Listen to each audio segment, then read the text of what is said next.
Let's talk about maintenance. Whether you are on maintenance or about to reach your goal weight, the best thing that you can do is have a plan. Hey everybody, it's Allie. I'm on a fantabulous weight loss journey and hopefully you'll come along for the ride. So I wanted to talk a little bit about maintenance today because I see more and more people who are, a few months out from reaching their goal and they're researching about maintenance, and there's been a few insurance developments in the last few months. So I really want to talk about what does maintenance look like and how to make a plan for maintenance before you actually get there. First things first, you need to be aware of a few things. Depending on which GLP1 or GLP medication you're taking, you need to check with your insurance to see if maintenance dosing is something that they cover.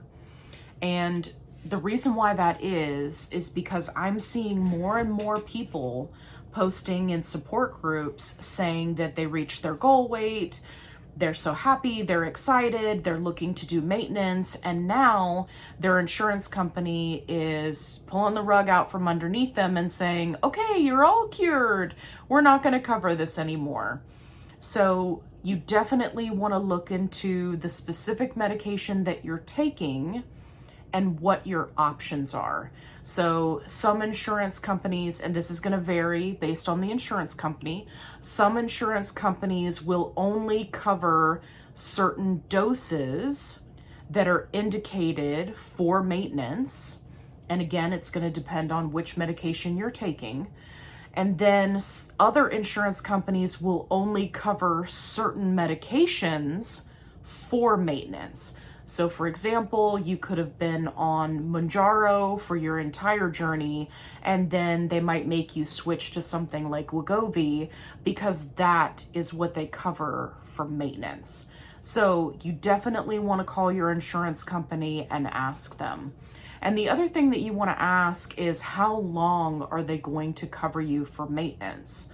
So a lot of insurance companies have started putting a time limit on it, right? So some of them will do it for 6 months, some of them will do it for a year, some of them don't even have a time limit.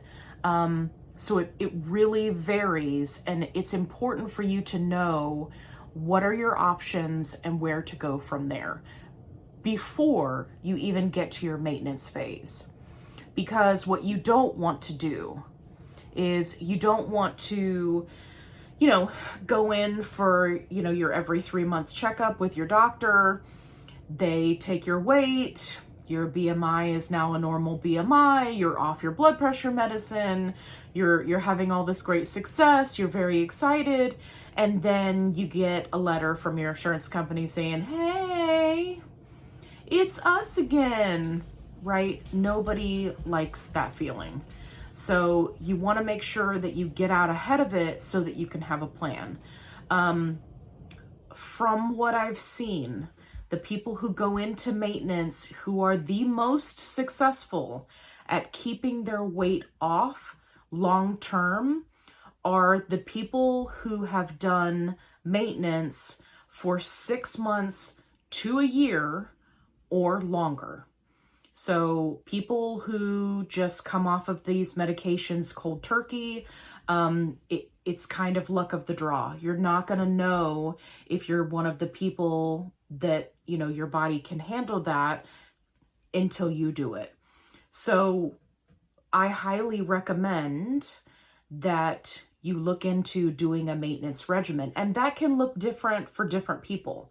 If your insurance is not going to cover anything, you may want to look at, going with a responsible telehealth company that does provide for maintenance. But then you're looking at paying out of pocket for a compound. So you need to plan for that. The other thing that you want to take into account is with maintenance, there is no one size fits all. So some people will do one shot every 2 weeks of a lower dose. They'll titrate down. Some people stay at whatever dose they're on when they reach their goal weight, but they just start to space it out. Some people even go as long as taking a shot once a month.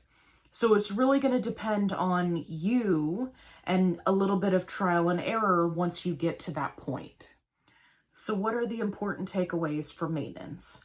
Have a plan. Get out ahead of it. So before you've even reached your goal, you need to be looking at, what are my options? Contact your insurance company, contact your telehealth provider, whoever it is that you're using. Have a plan and go ahead and start preparing for that so that you don't end up in a situation where you're having to go cold turkey. Definitely make sure that you are doing regular visits with your doctor, because like I said, these insurance companies are really cracking down. Whether you're taking this medication for diabetes or for weight loss or for many of the other health conditions that these medications are beneficial for, regardless of the reason, they are really cracking down on making sure that people meet specific requirements, and they keep adding more and more requirements. And it's, like I said, it's going to be, you know, individual based on your insurance company. So regardless of the reason why you're taking it, you need to stay on top of your insurance and make sure that you are meeting those requirements. There was a lady who posted in a support group, and her insurance company requires that she go in every 3 months for lab work, and she had something come up, family emergency. She didn't go and pushed it out 2 weeks, and insurance cut it off and said, nope, we're not covering it anymore. Do not give them the ammunition that they need to pull that rug out from underneath you. Stay on top of the requirements. Make sure that you're in communication with your doctor. Make sure you're doing your follow-ups, right? And then if you get into a situation where, you know, you're being booted off cold turkey, make sure that you've got a backup plan so that you're covered. I hope this video was helpful for you. If it was, give me a thumbs up. If you haven't already, subscribe. If you're looking for a positive-only support group, definitely check out the link in the description box below. And apparently I'm getting a package because my dogs are barking. And be sure to check out my other videos, because I have a lot of other helpful tips and tricks that can help you both along your journey as we go through this together. And always, be kind. Rewind.